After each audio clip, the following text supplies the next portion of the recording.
guys, mega love shoutout sa lahat. Ang pagbabalik. Wait lang. Anong pagbabalik? Andito naman ako eh. So yun ang ano. Pero bago ang lahat guys, shoutout sa inyo at your service, Mr. Raw Life TV or Mr. Good Vibes.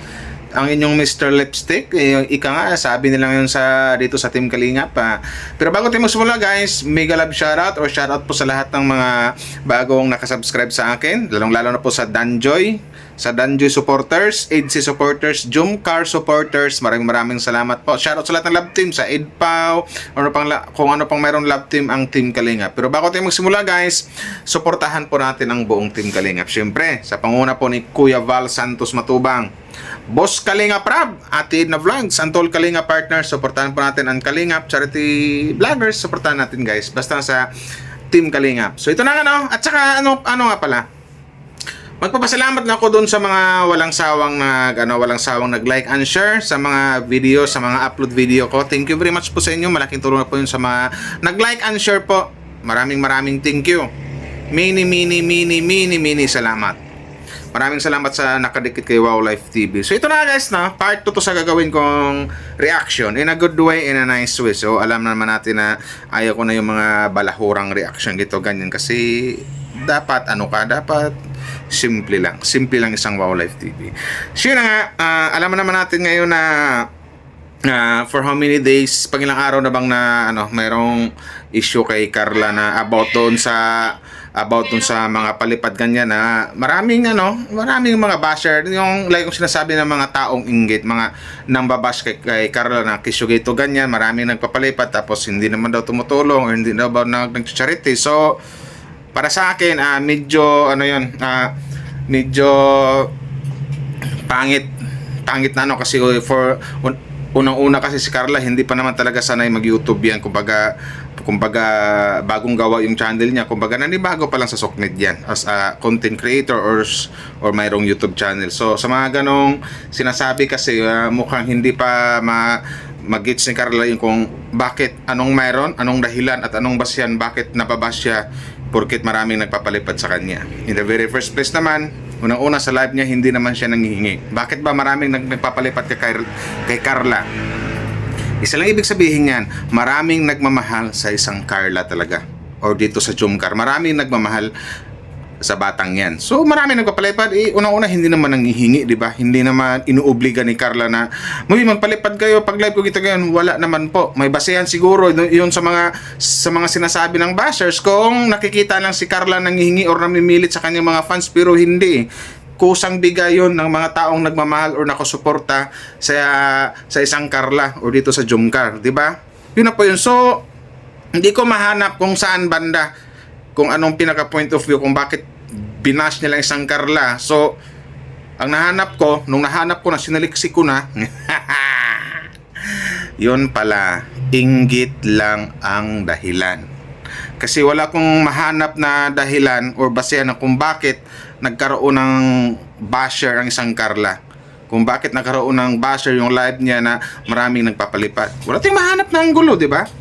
So ang nahanap ko dito, yung salitang inggit, na naiinggit lang talaga sila.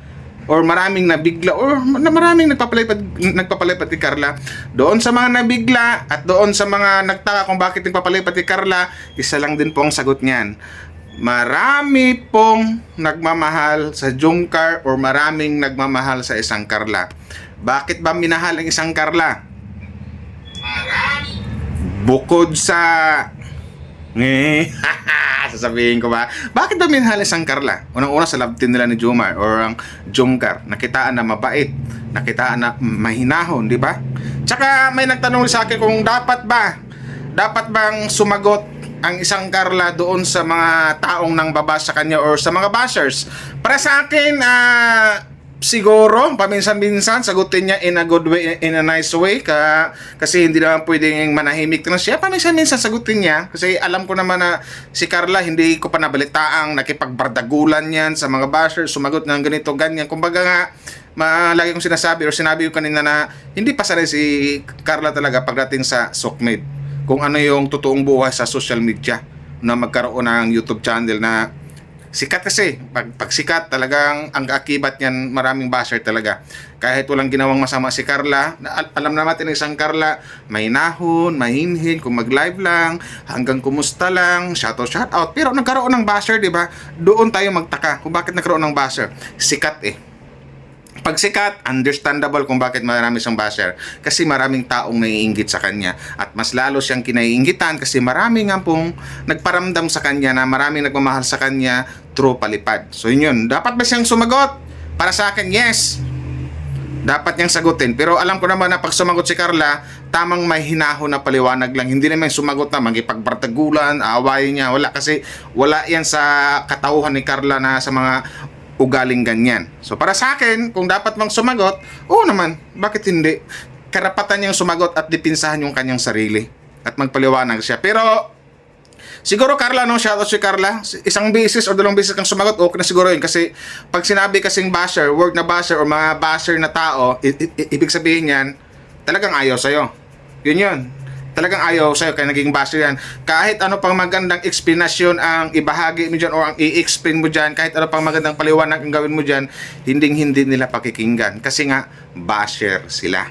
Yun.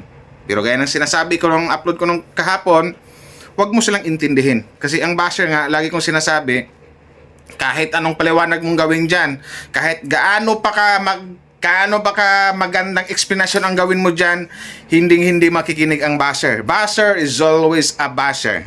Hindi sila makinig. Kasi yun na nga, hindi nila maintindihan yung mga pinagsasabi mo or yung mga paliwanag mo or explanation mo kasi inggit yung naramdaman sa kanilang mga puso, sa kanilang mga isipan kaya nakapag-bash ka ng ganon. Kaya wala akong makitang basihan na bakit binabash si Carla? Anong mayroon? Tamag pang live lang, may nahon lang, hi, hello po, shoutout po, salamat po. Ganyan lang, di ba? Nangungumusta sa kanyang mga fans na nagmamahal sa kanya. Kaya, bakit binash? Buti kung tuwing live ni Carla, ang pinag-uusapan, issue, ganito, ganyan. Wala naman, di ba? Napakaganda ng live ni Carla kasi tamang hinahonan siya, makipagkwentuhan lang siya, mangungumusta lang. Tapos maya, pagkatapos ng live, nagkaroon ng basher. So, anong dahilan? Doon ba sa live niya? Oo, doon sa live niya kasi maraming nagpapalipad. Kung matino kang tao, bakit mo iba si Carla? Nang dahil lang ba sa lipad? Ibig sabihin, hindi ka matino. Ibig sabihin yan, inggit ka. Kung matino ka man, pero namumutawi sa yung puso yung salitang inggit. Nainggit ka sa taong kung ano man yung naabot ng tao ngayon or kung ano man ang naabot ni Carla ngayon. Dapat sa mga nainggit, magsipag na lang din kayo, magpakabait kayo. Yun na lang din ang gawin nyo. Gayahin nyo si Carla. O gaya si Carla ngayon, no? Di ba? Maraming nagmamahal. Tuwing live niya, ang daming nagpapalipad. 'Di ba? Kasi hindi naman namimit si Carla or nag-obliga si Carla o nang-utos si Carla, paliparan niyo ako tuwing live ko. Wala namang ganun. Kusang bigay ng mga Jumcar fans yun or sa mga fans si Carla. Kusang binigay kasi mahal nila si Carla. Gusto nila si Carla. So doon sa nagtanong sa akin na dapat bang sumagot si Carla? Yes. Dapat siyang sumagot din para din sa side niya. Karapatan niyang sumagot. Alam ko naman na pag sumagot si Carla, hindi naman yan magipag-bardagol paminsan kagaya ko. Hindi naman ganun. Kasi alam ko kung may hinahon at mahinhin na babae ang isang Carla.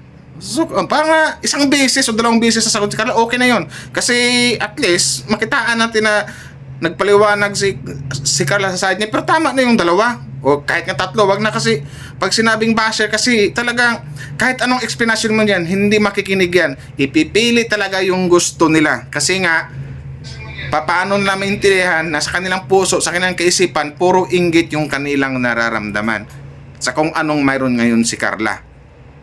Yun lang yun. About naman sa pag-charity, gito ganyan, wag niyong madaliin si Carla. Yung sabi nga, daming palipad, hindi naman tumutulong, hindi naman charity. Hintayin nyo lang. Wag nyong madaliin ang isang Carla Bells. Yun lang yun.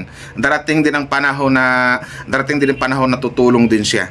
Bago pa lang YouTube niya. Hayaan nyo munang makapag-impok or makapag-ipon ng isang Carla. Darating din tayo dyan kasi alam ko, mabait po ang isang Carla at matulungin din.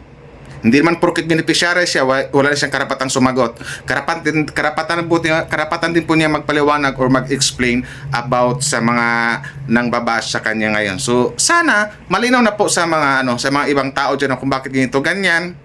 Well, para sa akin hindi malinaw kung bakit nababash siya. Pero bandang dulo, medyo medyo nahimasmasan ako na kaya pala nabasya kasi maraming inggit. Bakit nainggit? Unang-una sikat. Pangalawa, maraming nagmamahal. Pangatlo, maraming fans, maraming supporters ang nakasunod sa isang Carla o dito sa Jumcar Love Team. So, dyan sa mga nang baba, sige lang, ituloy-tuloy nyo lang. Ang karma ngayon digital. Yun lang yun. Karma is waving doon sa mga nang babas kay Carla. Unang-una, walang ginawang masama si Carla sa inyo. Ang bukod tangi lang ginawa niya, o nga pala, kasalanan na ba ni Carla nagkaroon siya ng maraming supporters? Kasalanan ba ni Carla nagkaroon siyang maraming fans na nagpapalipad sa kanya? 'Di ba? Dapat mag-isip-isip din bago magbitaw ng mga salita. Diyan sa mga basher ni Carla, ituloy-tuloy nyo lang. Yun lang yun. Ituloy-tuloy yung inggit nyo. Diyos ko po. Pag sinabing inggit kasi ang namumutawi sa inyong kaisipan, sa inyong puso, parang wala nang gamot niyan. Kayo lang mismo makapagpagamot niyan. Kasi kahit sabihin natin magpaliwanag si Carla, ito ganyan mag-explain si Carla, alam ko sa inyo mga bashers, hindi kayo makikinig. Kaya nga basher kayo, haters kayo, di ba? Ayaw nyo kay Carla. Pag sabing basher is always a basher. So, yun lang yun. Basta Carla, ituloy-tuloy mo lang yung tuloy-tuloy mo lang yung pagpalago ng channel mo. Kung may nagpapalipad, mas maganda yun.